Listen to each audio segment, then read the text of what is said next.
আমরা আজকে সংবাদ সম্মেলনের আয়োজন করেছি। আপনারা ব্যানারে দেখতে পাচ্ছেন যে আমাদের চট্টগ্রাম বন্দর বিদেশিদেরকে লিজ দেওয়া বা কনসেশন চুক্তিতে দেওয়ার একটা প্রক্রিয়া চলমান। অলরেডি লালদিয়া যে বন্দরের যে টার্মিনালটা তৈরি হবে সেটার জন্য আপনার এপিএম টার্মিনালসকে দেওয়া হয়েছে কনসেশন চুক্তিতে।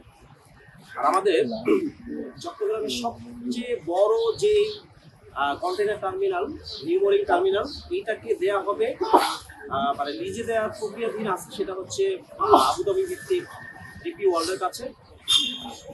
আমরা আসলে এই যে বিদেশিদের কাছে দেশীয় বন্দর দেওয়া, বিশেষ করে চট্টগ্রামের মতো বাংলাদেশের প্রবেশদ্বার, এই বন্দর দেওয়ার বিরোধিতা করি এবং সরকারের এই কার্যক্রমের তীব্র নিন্দা জানাচ্ছি।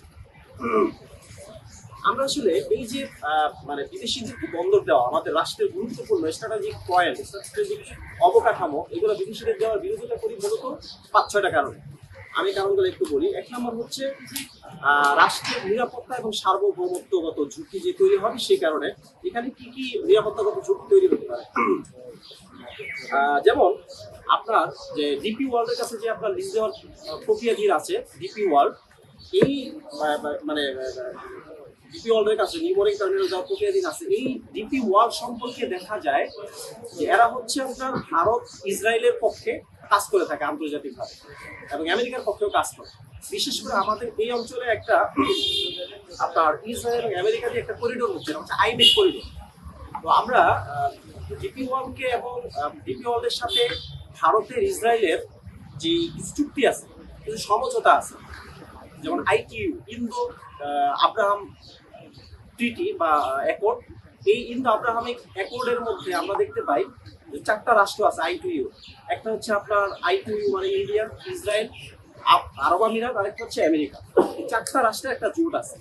তারা হচ্ছে একটা আপনার করিডোর করতে চায়, আরেকটা করিডোর, সেটা হচ্ছে বিশেষ করে ইসরায়েল এবং ইন্ডিয়ার সাথে, যেটাকে বলা আইমেক করিডোর। তো এই করিডোরের স্বার্থে মূলত আমাদের এই অঞ্চলে দক্ষিণ এশিয়ার যে পোর্টগুলো আছে, এগুলো হচ্ছে ডিপি ওয়ার্ল্ড নিতে চায়। এখন আমাদের পোর্ট তারা নিতে চাচ্ছে গভর্নমেন্টের পক্ষ থেকে, যদিও বলা হচ্ছে বাংলাদেশের এখানে স্বার্থ আছে।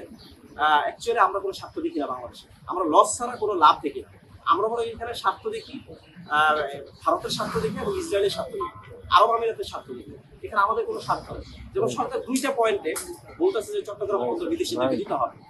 একটা বলতেছে কি যে চট্টগ্রাম বন্দরে দুর্নীতি হয়, আরেকটা হচ্ছে যে চট্টগ্রাম বন্দরে যারা আমাদের দেশীয় অপারেটর, তাদের সক্ষমতা কম।